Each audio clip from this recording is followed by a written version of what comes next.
Bismillah ar-Rahman ar-Rahim. Assalamu alaikum wa rahmatullahi wa barakatuhu. Rabbi shrah li sadri wa yassir li amri wa halul uqdatan min lisani yafqahu qawli. Inshallah, I'll be sharing with you today my reflection on just 17 of the Quran. Just 17 of the Quran actually starts with Surah Al-Anbiya and ends with goes into the Surah Al-Hajj.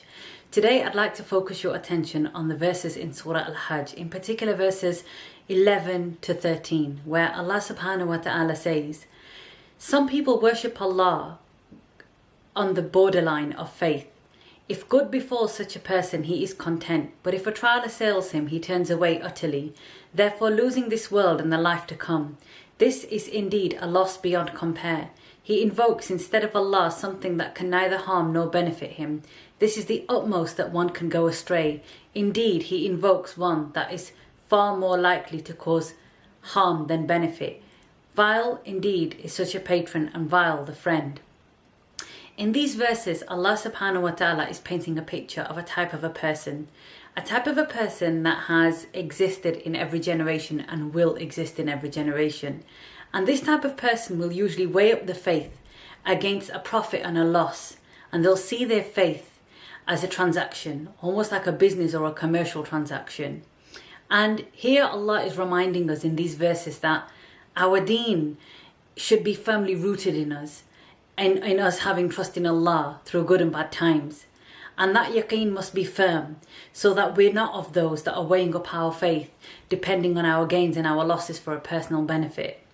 Our reliance on Allah is our aid, and His trials and tests are a form of His love and purification, and His blessings and mercy for us. And so, in having that understanding, Islam becomes at the fore of our decisions, directing our actions.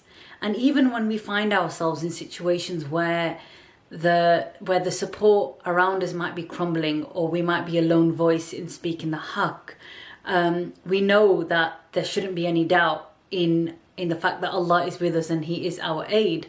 And when we live with this affirmation that Allah will not forsake us and that this life is temporary, and that we will be guided, and so we have to remind ourselves every day that Allah will not fail me, and ask ourselves, will I fail Allah? And that should encourage us to accelerate in striving in Allah subhanahu wa ta'ala's path. And Allah reminds us time and time again in the Quran and in these verses that having faith itself is a blessing, it's a rahmah, and we should not place conditions on this rahmah, as that would take us away. It would take us away from our ultimate purpose, and then we falter aimlessly through life. And for the believers, Allah subhanahu wa ta'ala reminds us that our strength lies in putting our trust in Him, and we will be guided in fulfilling our purpose when we do this. And this will not only strengthen us individually, but it will strengthen us collectively, as an ummah, as a community, as society. And the beginning of this juz, it starts off with Surah Al-Anbiya, which is named after the Prophet, and it starts and throughout Surah Al-Anbiya it reminds us of the struggle between the haqq and the batil, and it also presents us the path to success. And so we have to be grateful that Allah subhanahu wa ta'ala has gifted us with Islam, and we must be of those that truly display shukr and sabr in everything that we do.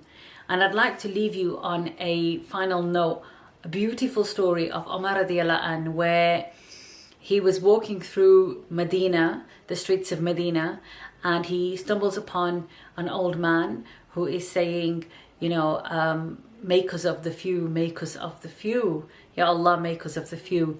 And Umar radiallahu anh stops him and says, "What are you saying?" And this man says, "Have you not heard the ayah where Allah says, those that will be truly grateful will be few in number, and I'm asking Allah to make me of the few." And so I leave you on that note. May Allah subhanahu wa ta'ala make us of the few that truly understand Him and display gratitude. Wa alaikum assalam wa rahmatullah wa barakatuhu.